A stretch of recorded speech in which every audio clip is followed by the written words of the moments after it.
Hello and welcome to Some of My Friends Read Comics. Who we got? We've got Dr. Doomwimp, Vince here. Okay, great. Who else we have? Chris here, and I'm here to announce how I feel and my character traits on every page. Great. And I'm Kia. Hello, welcome to the show. We're trying it different. Where Vince and Chris get to say their own names. Isn't that exciting? Whoa, cool we're stuff. back from the hiatus. We're back from hiatus, and that's the only thing that's changed. We spent 2 months doing a lot of very serious focus group testing, and that's what we decided the people wanted. They wanted to hear Vince and Chris saying their own names. Happy Halloween, everybody!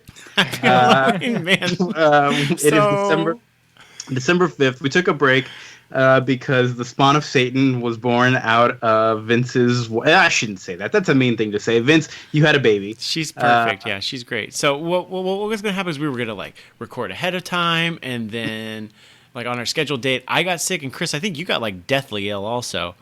Yes. And so we canceled, and then we're like, well, we'll catch up next week on our scheduled backup date. And then Kia, I think you got sick. I got sick then, yeah. And then And then my wife the next day went into labor, and was in labor for 2 weeks, having contractions every 4 minutes. And we even went to labor and delivery, and and they're like, you're not gonna have the baby today. And we're like, well, when should we come back? Well, when your contractions are 4 minutes apart. And we're like, well, should we just loop around and come back?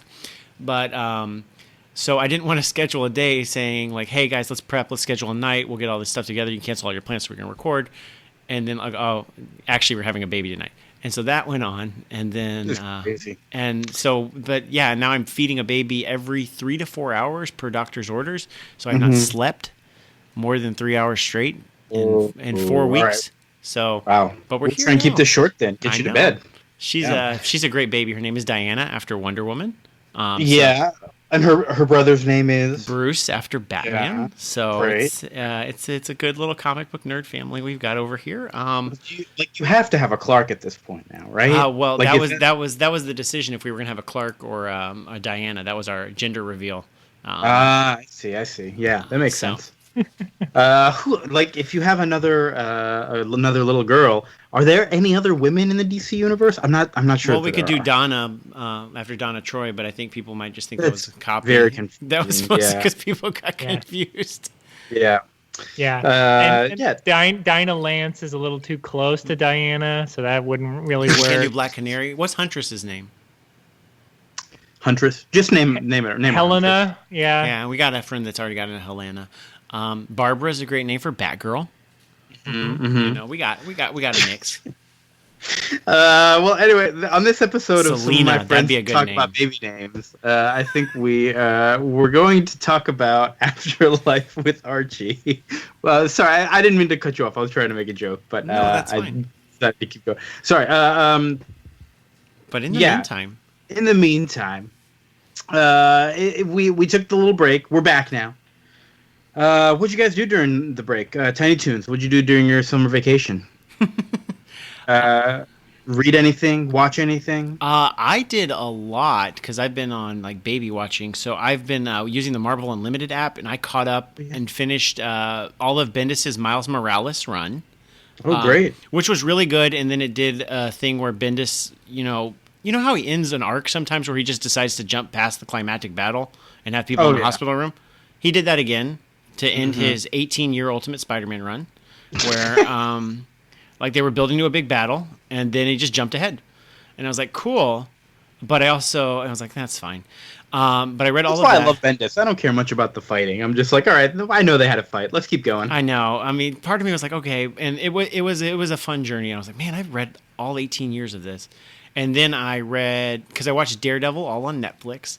Yeah, that was good. That was really good. Daredevil season 3 was really good. And so then one of my favorite writer-artists, Chip Zdarsky, is taking over Daredevil, soon-ish. And so I finished off all of Mark Waid's run, which I never finished. He said that he was the longest Daredevil writer unbroken ever, with just 4 years. Because I guess Bendis broke at one point and took a break, and as also did Frank Miller. So Mark Waid is the longest straight Daredevil writer of all time, and that was a pretty good run. Chris Samney did some great art on that. And I'm about to read Charles Soule's run, which is supposed to be really good too. Great.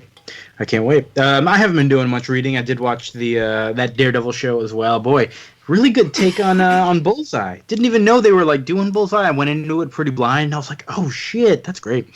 And Kingpin turning into Kingpin, really, like kind of like building his power. Oh, that was good. And of course, Foggy running for district attorney. Yeah, against Blake Tower, friend of She-Hulk. Froggy. I was rooting for him. No spoilers as to what happened. But Froggy for mayor. I mean, you know. What else was there? Sabrina was on Netflix as well. Chilling Adventures of Sabrina, fitting in with that holiday stuff. Good. It was really very good. It was really good. I'm going to go into practicing witch law because of that show. Very good. That show was so campy and so good, and I really enjoyed it. It was like midway. It was just like a freak of the week show with like a good continuity. It was pretty breezy, and they're having a Christmas special like in the next week or two on Netflix. Yeah, I'm very confused about that, but I'm into it.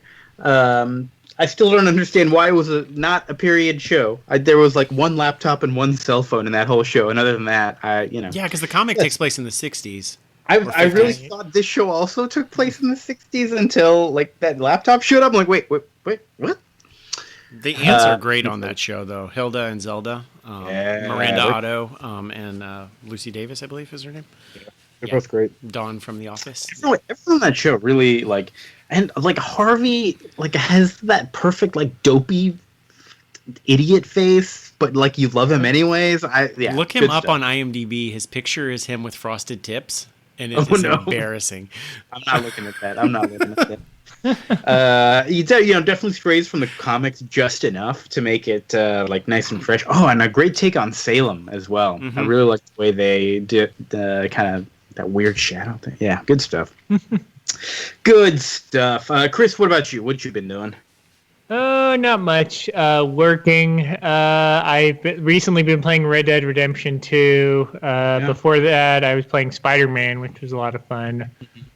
As far as comics, I haven't been reading a lot of new stuff. I've been reading a lot of 80s Batman comics lately, which have been a lot of fun. They've gotten through Crisis, and I'm almost to the 90s already. Oh, wow. So Jason Todd is not long for this world. But it's interesting because there's been a lot of stuff about this character that I did not know anything about as a reader, as someone who watched the cartoons and as a reader of 90s Batman comics. But she's in a bunch of 80s Batman comics. A female villainess named Nocturna, who tries to adopt Jason Todd and is kind of this like femme fatale character, and then I guess just disappears after this. Like after there's no Jason Todd, they're like, well, what's the point? I've never heard of her. She's not gonna fall. She's not gonna fall in love with Batman. She's not gonna, steal Jason Todd away. There's no point in having this character who's like, she's not a rival for Catwoman, which is her other role in some of these storylines. So there's just no point. So she's kind of a major character for like 3 or 4 years. I'm like, this is really weird. Wow. Well, let's pour one out for Nocturna. Hopefully she'll make an appearance again one day and resolve all of her storylines that didn't really go anywhere. Poor thing. I mean, I've been reading Chip Zdarsky's Peter Parker, the Spectacular Spider-Man. Apparently Spider-Man's had a sister at one point, Teresa Parker. Chris, do you know it? I don't know anything about that. She shows up and like all the like editor pages at the front are like, yeah, really, he does have a sister. Look it up. And I'm like, the fuck? I'll take their word for it. Man, I love those editor pages at the beginning. I feel like these days, especially with so many reboots and like resets and stuff as they've had, it would be good to just be like, okay, here's our status on Spider-Man. His secret identity is this. His love interest is this, and that's pretty much all you need to know. That like a little like Mad Lib, just like fill out thing. Almost, yeah. Like this is what's going on with him right now, so that you know what's going on. And J. Jonah Jameson knows his identity. Yes. And like maybe like which TV version is this closest to? Yeah. Is this more Toby or who is this? Norman Osborn is in prison. Yeah. Where's Norman? All that stuff. Right. Boy. All right. So let's get into our actual episode here. We're gonna power on through with our Halloween theme and finish up with Afterlife with Archie. This is kind of the book that paved the way for Sabrina a little bit. Roberto Aguirre Sacasa, I think is how you say his name, in 2013 created a new Archie series. I was expecting more stuff that actually took place in the afterlife because the name of the book is Afterlife with Archie. And then later realized, okay, that is just a parody of the title Life with Archie. That's his big comic book series. Wasn't there one where he died? Was there an Archie series? There was. I thought that was this, but that is obviously I thought that was this as well, but I was mistaken, and so were you. And I'm not positive what that was. I think it was something maybe more close to the main line. We'll try and research that point before the end of this episode so we can talk about what the heck it is. But yeah, they're not in the afterlife. It's basically just a zombie book. What's going on in this thing is Jughead's dog, whose name is Hot Dog, gets hit by a car.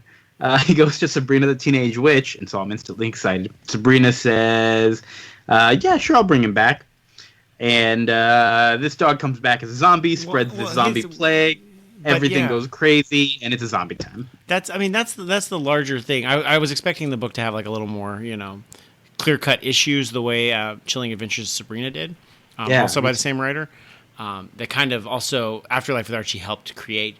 If you watch Chilling Adventures of Sabrina, there's an episode that has a pretty much identical inciting incident to this book. Only it's somebody's a character's brother dies. And Sabrina's like, well, I'll revive him. And the answer, like, fucking don't. That's a bad idea. And so, so I keep expecting, I'm telling Kimberly, my wife, I'm like, there's going to be a zombie outbreak, just like Afterlife with Archie. Just wait for it. Just wait for it. That's what I thought, yeah.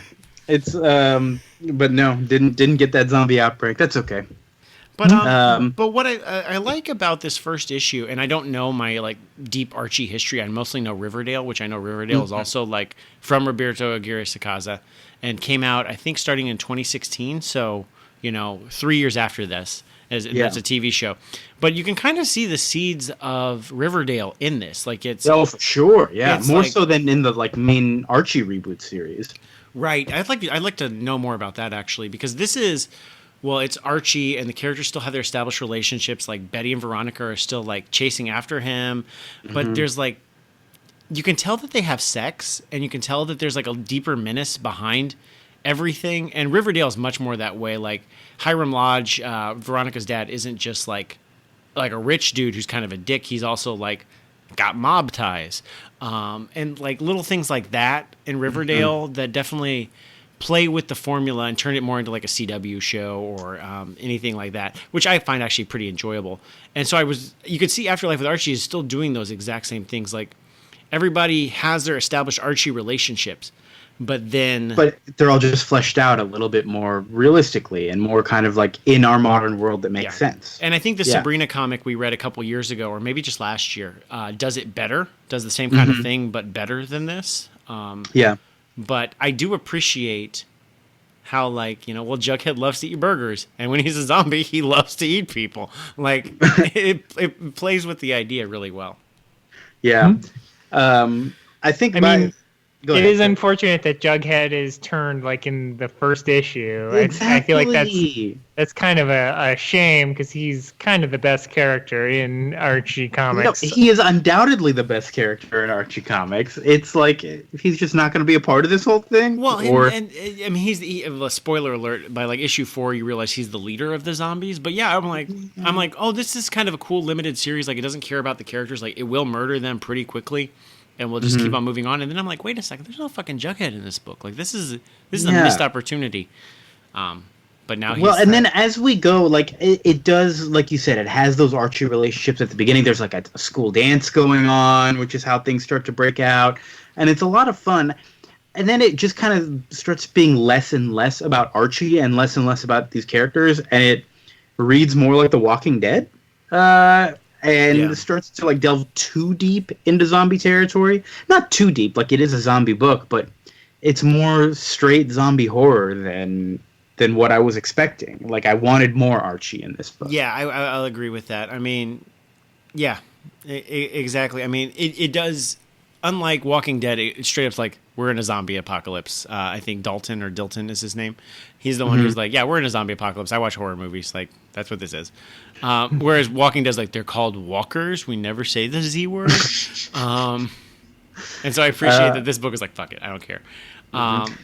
In my notes here, I've written that Hiram Lodge might be Batman. Why did I write that down? Oh, okay. So they all, all right. So they all go to all the survivors of this thing go to Hiram Lodge's house. Issue 2 is pretty cool though, because issue 1 ends with Jughead, having being bitten by a zombie, and the cliffhanger is, oh no, Jughead's gonna eat this. Eat the whole prom or Halloween dance or whatever it is. And issue 2 jumps ahead. I just made fun of Bendis for this, but that's right. But it's Veronica like talking to her dad about everything that happened, and that's the framing device. While meanwhile, like Cheryl and Jason Blossom, who I think are fucking their brother and sister.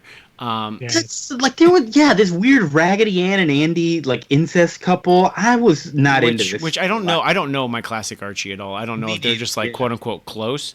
Because in the Riverdale TV show, they were also like close, and the inciting incident of that is that Jason was murdered, and everybody's trying to investigate why he was murdered.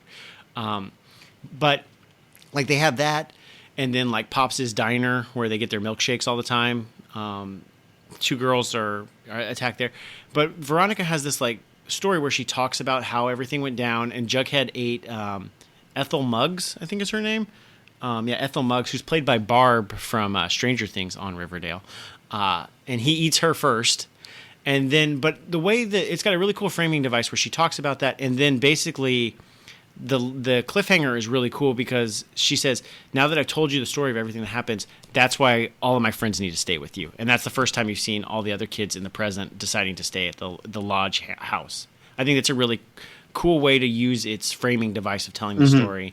To then reveal, to do that final page reveal. I think that's really cool. Absolutely, he's a great writer. And like I think my favorite moment is like at one point Archie decides to kind of get out of the house and go look for his parents, and there's a whole segment that's from the point of view of Archie's dog. Oh yeah, who's Archie trying Master. to protect? Who's trying to protect Archie from the zombie dog. And like super, I mean, you know the show. We like when the animals get their POV and everything. Yeah, and they talk like very simple. Like I just because he's like he's in carrots, and he says or greater than less than signs. I'm sorry, and he says like Archie Master, protect Archie Master. Like these are his thoughts, and then he goes go, leave, escape Archie Master. Like the way he's trying to like communicate his thoughts to Archie is so cute. It's really It's really cute. But yeah, okay. So I want to get back to Hiram Lodge being Batman. Why does he have so much like that? The amount of not security necessarily, but like he's got all this sort of surveillance stuff in his home, like way too much for anybody. Because his daughter is trying to bring a boy always to her home, and I love that. That's my favorite line of this book, and I'm. Maybe my panel of the week is Archie. Archie's quote is, let me read it here. Archie's quote at the end is, I've been trying to get in your daughter's room for years. And then he basically paraphrases like, and there's no way to get in. So clearly this is the safest place from the zombies. And I'm like, that's like one, like, I want to fool around with your daughter and I can't. So clearly this is the best zombie defense. I think it's hilarious to me and also explains why like Hiram Lodge is also crazy. And he's like, I'm going to keep this fucking Archie kid out of my home at all costs. That's why I have cameras everywhere. He hates him so much. So much. You should see. Yeah, the Cooper parents also hate him so much on... Everybody hates Archie. It's great. I didn't realize you watched that much Riverdale. I watched Vince. all of season 1 of Riverdale for research. Wow. When we were going to do this episode 6 weeks ago. But I'm like, Riverdale is good. I like it. It's pretty fun. Season 2 is apparently like 22 episodes, which is 9 episodes too long. Geez, but I tried to watch episode 1. It just made me want to watch Veronica Mars again, though. So. Yeah, that's coming back too. Is it really? Yeah, and Kareem Abdul-Jabbar is part of the writing staff. What? Good for him, I guess. He writes mystery novels about Mycroft Holmes, and my mom says they're really, I did really know good. that. I knew that. So now he's writing Veronica Mars mysteries. Good for you. Good for you, buddy.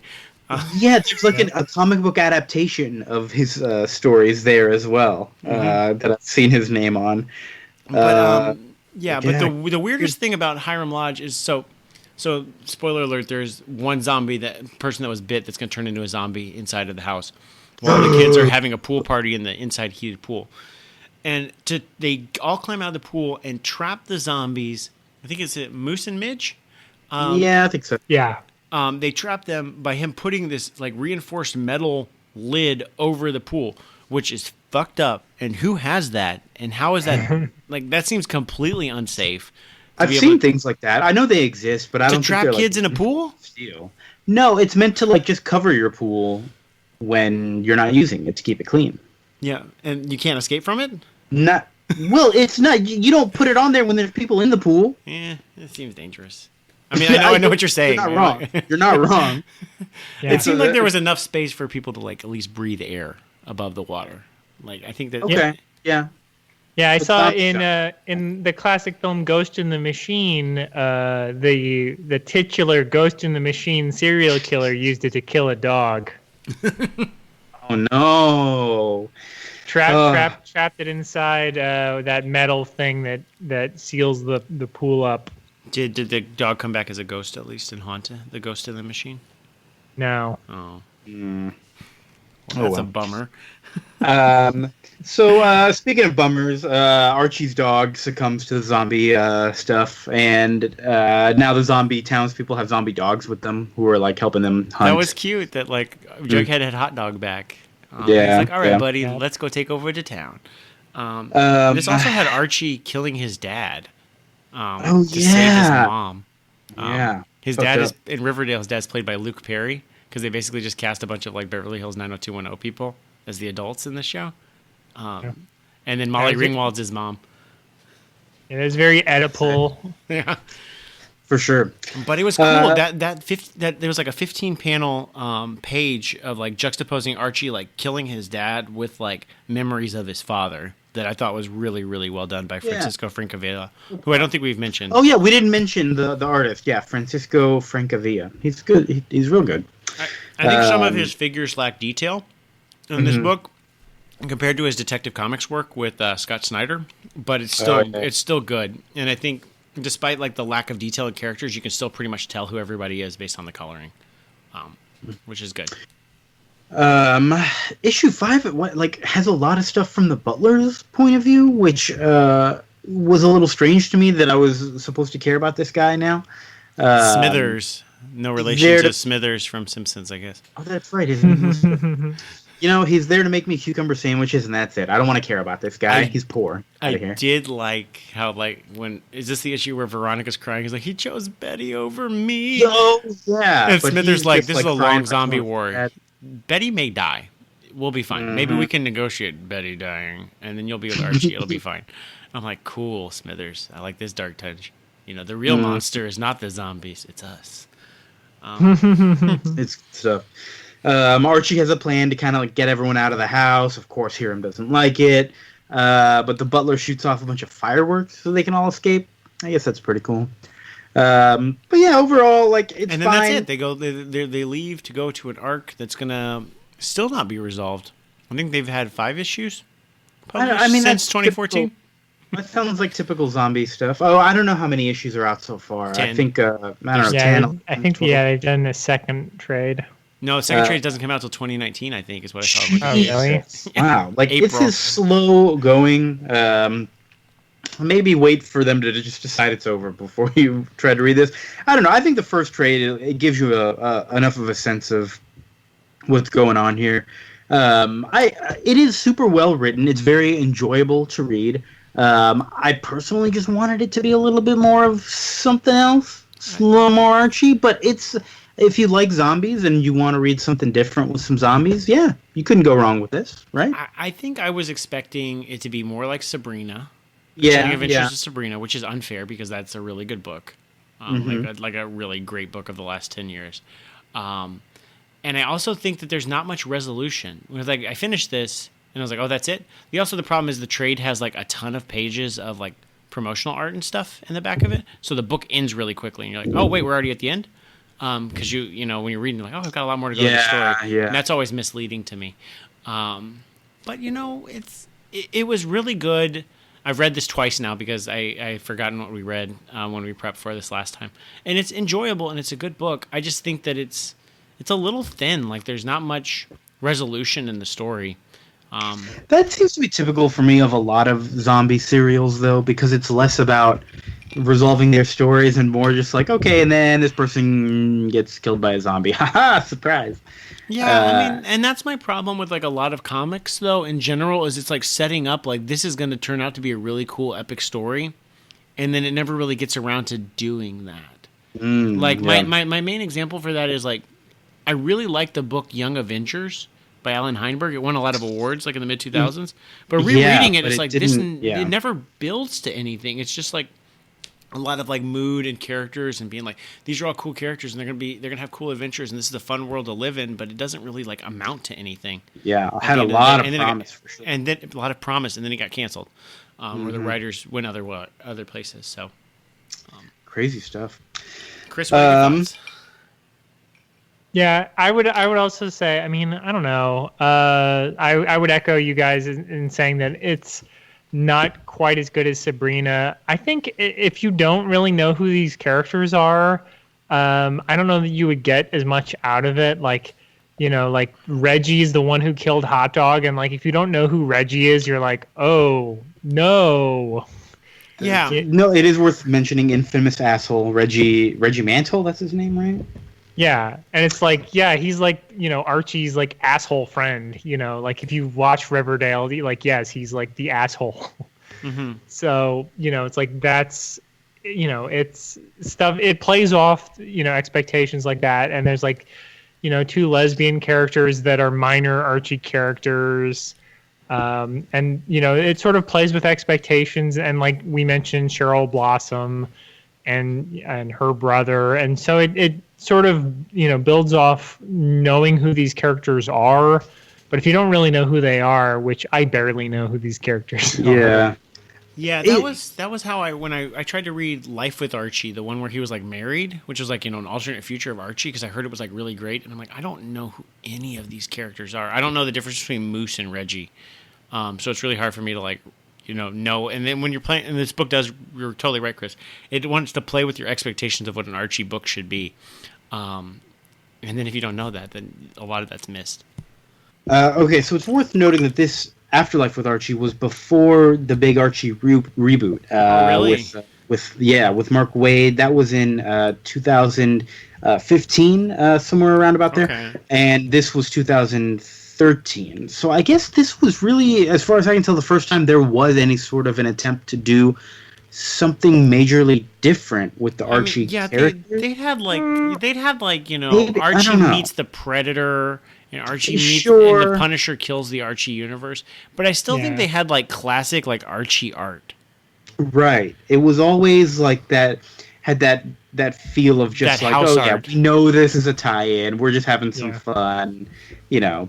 And like, but I mean, then like Kevin had like come out like 2 or 3 years earlier, and so like, and Kevin is a character in this book and is out. Mm-hmm. So I mean, and that's I don't even think we mentioned. Oh, come out. Okay, I thought you were talking about another book named Kevin that I hadn't heard of. I'm like, Kevin Keller. What are you talking about? I mean, but yeah, no, the character it was a book Keller, called Kevin, but yes, we need to talk about Kevin. That's a different movie. Yeah. God damn it. Oh shit! All right. Yeah, but I mean, like Archie was doing like cool. Archie was doing cool, like progressive stuff, like adding in like out characters in the I don't want to say mid to late 2000s. Yeah, you know, like 2008 or 2009. So they were kind of ahead of the curve in a lot of ways. But yeah, this was kind of a departure. I mean, it was a evolution. It wasn't just like all of a sudden they changed everything. Right, and it like we knew it was going to be just a side thing anyway. So we know they're still fun. But and this is yeah, weird because it was the sold parts- only in the direct market. It wasn't sold in newsstands or a grocery counter like everything else is, which is different because you can still buy those Archie like double digests or whatever. They're never going away. No, they're still like probably one of the best selling comics of all of comics.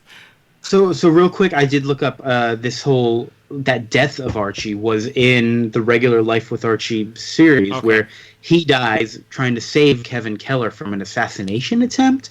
I don't have more detail than that. That's maybe we might want to read that at some point. I might actually be curious to check that out. Yeah, so. Interesting that eventually, little by little, all this sort of has led to this weirdly like popular resurgence of Archie. I mean, without this book, you don't get Chilling Adventures of Sabrina.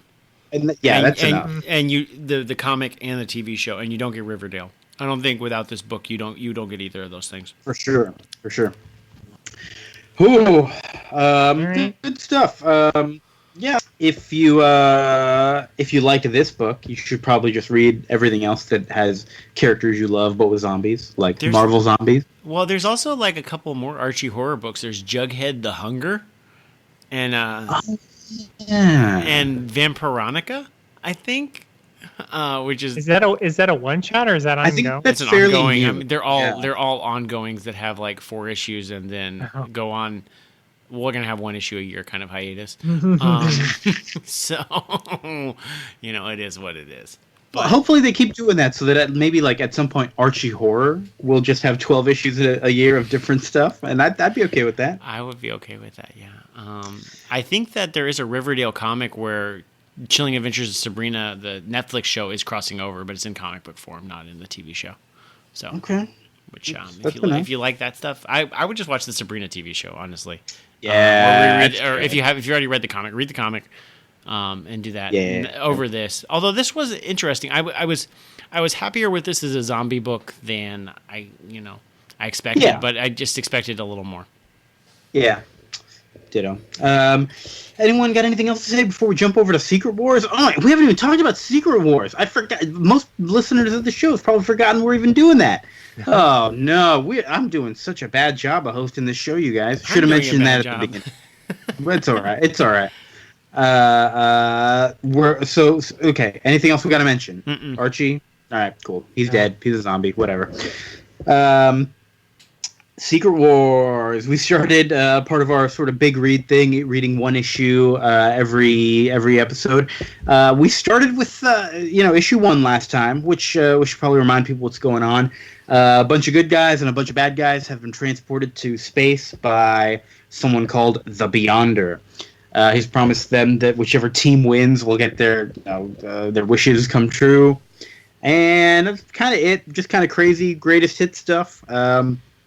What's going on in this issue? I can't remember now because, did Doom tell everybody that they were dumb for thinking too small in the previous issue, or was that just this issue? Okay, because that was kind of both. Because Doom recaps that in this issue. Okay, and says, "Boy, remember how?" It's like Doom recalling to himself. He says, "Man, remember how I just told everybody they were dumb and I fucked off? That was great." Because everybody else is like, "We're gonna get so much money." Yeah. And Doom is like, "If we can have anything we want." Maybe we should get the Beyonder's powers. That would probably be we shouldn't even ask to be gods because he fucking owns gods and he destroys them. We should just ask for the Beyonder's powers. And I love Doctor Doom in this, but I just want my favorite part of this is Doctor Doom flying out to Galactus because Galactus tried to oppose the Beyonder and got absolutely wrecked, and so Doom's I'm gonna go check this out. And Galactus waking up is great because he just kind of floats up onto his feet. And Doctor Doom narrating this is what's going on here? Oh, he's not like us. He just kind of floats up like that because he's special. No, that's pretty cool. Mm-hmm. And I just want a whole series of Doom just following Galactus around, trying to make sense of what's going on with him. Mm-hmm. I think that'd be fun. Like Gorillas in the Mist, but but Galactus in the Mist. Yeah. Yeah, so this issue, Doctor Doom finds Ultron and I guess reprograms him, and then uses him to convince all the other villains, hey, even though I said you guys sucked last issue, That's right. All the villains, they get back to their base after this big fight with the heroes, and Doom is waiting for them. They're like, hey, Doom, you suck. You weren't there. And then Ultron's like, oh, okay, fine. We'll be on your side now. Yeah, it's like, I control Ultron. You all work for me. And they're like, oh.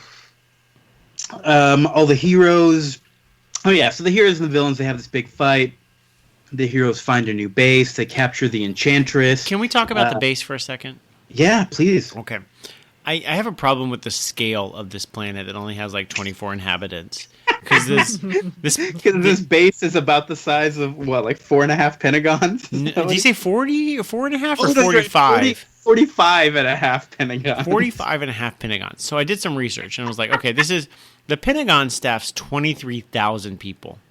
23,000. It's got like 70 something or 17 or 70. I've already got dyslexic about the numbers. But either way, 23,000 employees to run that times 45. These 12 people running this could just like fuck off and never see each other and live their lives like in complete peace. And I'm just like, come on. And Captain America also says, I want to make 100-mile perimeter. Like, that's like 31,000 square miles of just like... Yeah. He like sends Iron Man. He's like, okay, you're on sentry duty. Like, what? There's like, I know that like one of my buddies wanted to be like a park ranger, and he's like, yeah, I'm going to cover like 45 square miles on foot just by myself. I'll have no backup. And I'm like, against like poachers and shit? Like, that seems like really difficult. Yeah. Like, why does the Beyonders planet need to be so big? Like, it could literally be 10 miles across. It could be the size of Manhattan, and we would be fine, and everybody would be a lot closer together. Like, fuck off with your base that's 45 pentagons big. It's the largest office building in the world. Yeah, it could be like one of those Mario Galaxy planets that's like, Super tiny. Yeah, it's just a ball, and you can just run around. The Rick and Morty season 2 finale. Exactly. Mm-hmm. Oh, man. This fucking thing. Then the other thing that's going on is Magneto. I don't know why he was on the Heroes team to begin with. I don't know why he got drafted into the Heroes team. He really wasn't. He just like wanted to show up and make friends with them. Oh, yeah, you're right. He was. He did show up with them. Yeah. And then immediately did his Magneto thing. You know. Yeah. Well, to be fair, the heroes were assholes to him. They were, and they still are in this issue, because Magneto shows up again, and like some of them fight him, and they're like, "I noticed how none of the mutants showed up to fight Magneto." Boy, there's a lot of racist shit happening over here. I was pleasantly surprised. The She-Hulk and the Wasp have a nice scene, just about kind of keeping it together, and I was like, what? Does this comic actually pass the Bechdel test? That's kind of crazy. But it does. Congratulations, 1980s Marvel. You did good. Yeah, because there were only... Uncanny X-Men 200 is the issue where he officially reforms and starts being like... I think he becomes the leader of the New Mutants and has that big stupid M costume where he's got like a... he has the M insignia. I see. That. I mean, to be fair, like it's fairly consistent with my understanding of Magneto from the movies. Is I think at least in 3 or 4 of the movies, Magneto has started out as a hero, and then it's like, JK, I'm actually gonna do a villain plot in the 3rd act. Fun fact.